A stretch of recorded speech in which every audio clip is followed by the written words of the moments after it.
So we've completed my top 12 non-quarterback prospect profile. So now I just want to talk about basically everybody else, specifically highlighting the players that I'm really interested in later in your drafts and also players that I'm really avoiding too. So I think let's start with a couple players that y'all might see as glaring omissions from my top 12 and outside my top 5 at both wide receiver and the running back positions. And number one is Devon Achane, currently sitting as my RB7, which I believe is pretty lower than consensus right now. In my marker system, he does hit on 6 out of 10 markers, which is right there with Zach Charbonnet, ahead of Jahmyr Gibbs, Tyjae Spears, and Kendre Miller, yet I have all of them ranked ahead of Devon Achane. And the primary reason for that is his size. As Achane weighed in at the combine at 5'8.5", 188 pounds, which is really small. Like, that's only a couple inches and less than 10 pounds bigger than Deuce Vaughn, and Deuce Vaughn is the size of like an Oompa Loompa.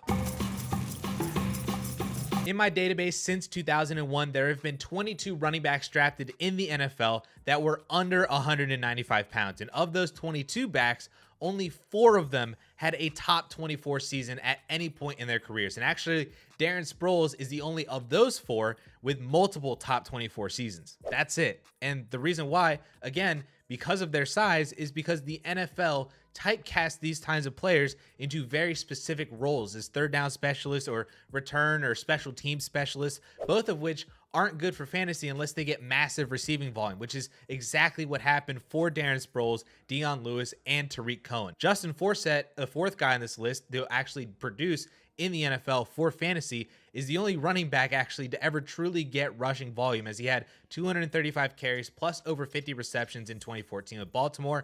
But that was also his 7th season in the league, and he was on his 5th team in the NFL at the time. And then after 2014, he never did anything again. So he was a complete just one-year wonder. And all of that is my fear with Devon Achane. Yes, he was very productive at Texas A&M. He showed that he can run between the tackles in college, but that doesn't mean that that will translate to the NFL. Donnell Pumphrey was insanely productive in college, never did anything in the NFL.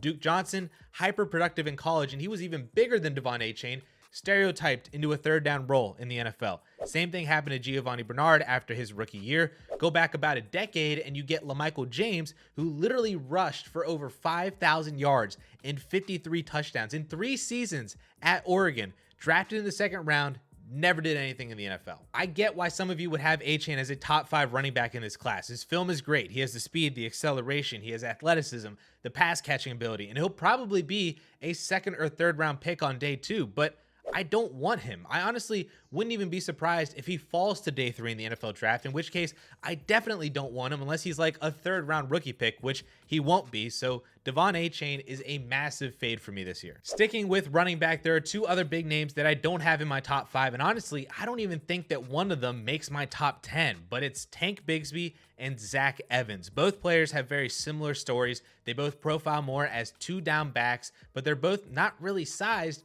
for that type of usage in the NFL, especially Zach Evans, who's literally only 3 pounds heavier than Jahmyr Gibbs. Both players also have kind of meh production in college, again, especially Zach Evans. Both players didn't test well athletically at the combine. They're both running in the 4.5s. They have subpar burst scores, and when you put all that together, they both come in hitting on only 3 out of 10 markers in my system, which is really bad. In fact, since 2005, there have been 16 running backs drafted in rounds 2 through 4 with 3 or fewer markers. And of those 16, only 6 of them posted a top 24 season. And only 2 of those 6 had multiple top 24 seasons, which were Frank Gore and Devonta Freeman. But everybody else, we're talking like guys like Wayne Gallman, who was very productive at Clemson, but didn't hit in the NFL. LaMichael Pirine, Mark Walton, Tywin Jones, most recently Isaiah Spiller. Jamal Williams is also on this list, and yes, he produced last season, but that was also year 5 for him in the NFL by the time we actually got top 24 production.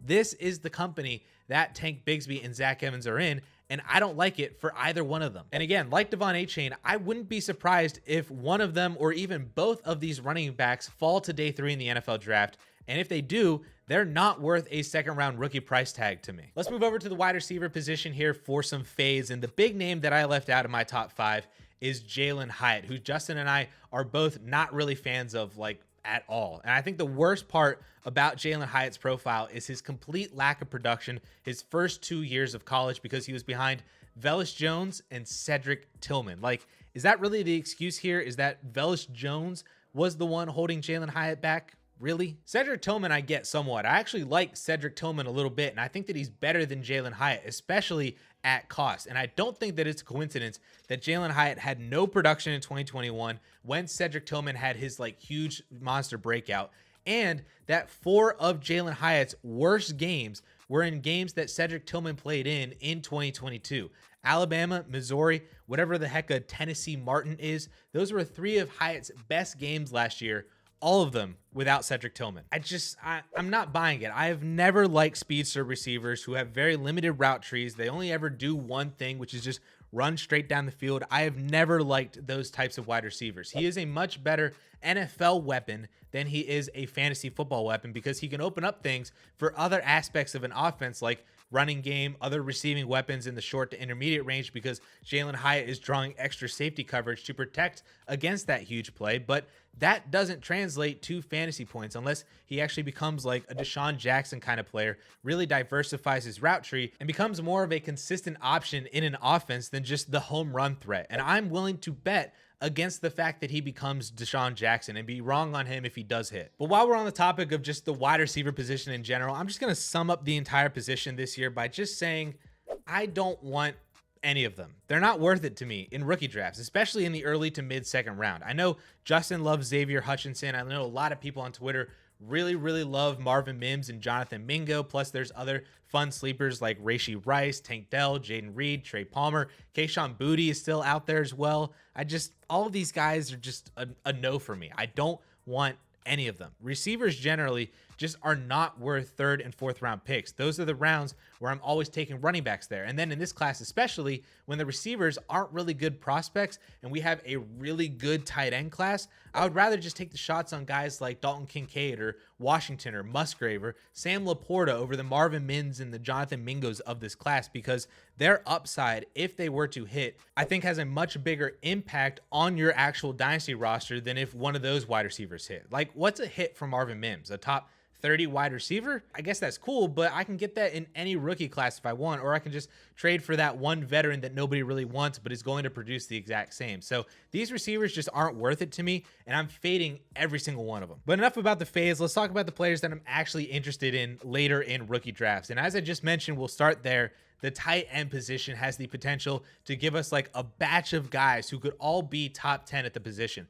There are 5 players that I'm extremely interested in who I just listed all before, plus of course Michael Mayer, all of whom that I would love to get as many as I can in those 2nd and 3rd rounds instead of taking the shots on those wide receivers. And there could be another name or two that get added to that list from draft capital or landing spot. I'm interested in guys like Schoonmaker, Kraft, Latu, all very interesting guys that I want to see when and where they go, and if I want to consider them late too. So tight ends, they look very good this year. I'm taking all of them, especially over these wide receivers, again, because the upside that if one of those tight ends hit, I think has a greater impact on your roster than if one of those wide receivers hit. But really the strength of this class, I think, especially deeper and later on in your rookie drafts, is going to be the running back position. And I have tons of guys that I'm keeping my eye on late on day 3 to be drafting in those 3rd and 4th rounds. And there's 2 guys especially that I'm really keeping my eye on to see what happens in the NFL draft, and that's Israel Abanikanda and Chase Brown. Both of these guys were very productive in college, especially in 2022. Chase Brown is a senior, but rushed for over 1,600 yards and 10 touchdowns last year, also with 243 through the air on 27 receptions. He also balled out at the combine athletically, coming in at 5'9.5", 209 pounds, ran a 4.43, posted 2 of the best verticals and broad jumps in the entire class. And I know Chase Brown is going to be a day 3 pick, which is totally fine, especially for the price you're going to get him in rookie drafts. I just want him to go somewhere where he's an immediate handcuff, because if he gets that opportunity at some point in the season to be a starter, if an injury were to happen, he will be productive and he will gain value. I mentioned Izzy Abanikanda as well as a guy that I'm really keeping my eye on. He's also extremely enticing, but he has gained a lot of steam in the Dynasty community since basically like his pro day when he ran in at 5'10", 216, then ran at 4.45, posted the best vertical and broad jump in the entire running back class. And then you pair that with his production in 2022, over 1,400 yards, 20 rushing touchdowns, and the fact that he doesn't turn 21 until October, and you have an extremely exciting sleeper type prospect who I get isn't really a sleeper anymore, and you're probably going to end up paying like an early to mid second, but I'm still very interested in Abanikanda, and I would be willing to pay that price if he does get good draft capital and a good landing spot. Another running back that I'm interested in is Evan Hull out of Northwestern. He is also a senior just like Chase Brown, and though he wasn't as productive rushing wise as Chase Brown, Hull did catch 55 passes for over 500 yards in 2022 and also had 33 receptions in 2021. He's also got good size, 5'10", 209, ran a 4.47, posted really good numbers in the broad and vertical too for burst, but it's really that receiving volume and that ability that he showed in college that I'm hoping translates to the NFL. It's very similar to guys coming out of college like Devontae Booker, Elijah McGuire, Jeremy McNichols, which I get none of them were really hits for fantasy, so that doesn't really sound like a good list to be on. But as a dart throw 3rd or 4th round rookie pick, I'm very intrigued. Then you have guys like Eric Gray, Dwayne McBride, Muhammad Ibrahim are all other guys that I'm keeping my eye on for landing spots and hoping that they can become handcuffs or maybe even more than handcuffs down the road as these late round 3rd and 4th round rookie targets. And then lastly, since he's being discussed as a 2nd round pick right now, has gained a lot of momentum as an NFL favorite, Roschon Johnson has all of the tools and traits that we want from a running back too. He's got great size, 6 foot, 219 pounds. He did run a 4.58, but that's almost a 100 speed score at his size, which is comparable to like Zach Charbonnet running a lower 4.5 at 214 pounds.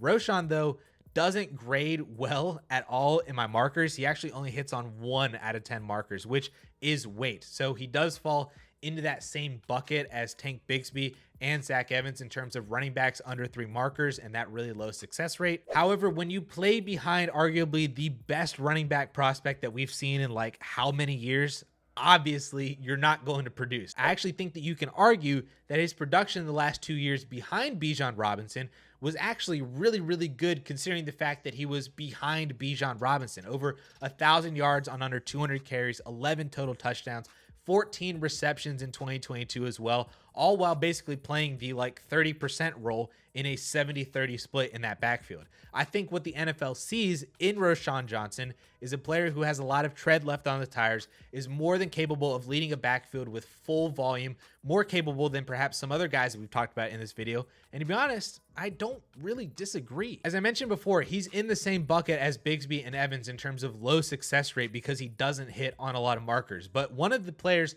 who was uber successful in that same marker bucket was Frank Gore, who was behind both Willis McGahee and Clinton Portis in college. But once he got to the NFL and actually got volume, he showed that he was a really talented player. And I think that's a similar path that Roschon Johnson can follow. I'm honestly like really hoping that Roschon lands in Dallas as that Ezekiel Elliott replacement, takes the 250 touches that Zeke left behind from 2022, leaving Tony Pollard with the exact same workload that he got last year as well. So it's the exact same split, exact same dynamic, but it's a situation where Roschon can come in and get immediate volume on a really good team that has produced really good running backs for fantasy over the past however many years. To me, I think that's the most ideal landing spot, and it honestly would be a situation where if he landed in Dallas as like a 2nd round pick, I'd be tempted to pull the trigger as a fringe 1st rounder depending on how the rest of the draft and landing spot goes for other players. That's how good I think that pairing is of Roschon Johnson in the most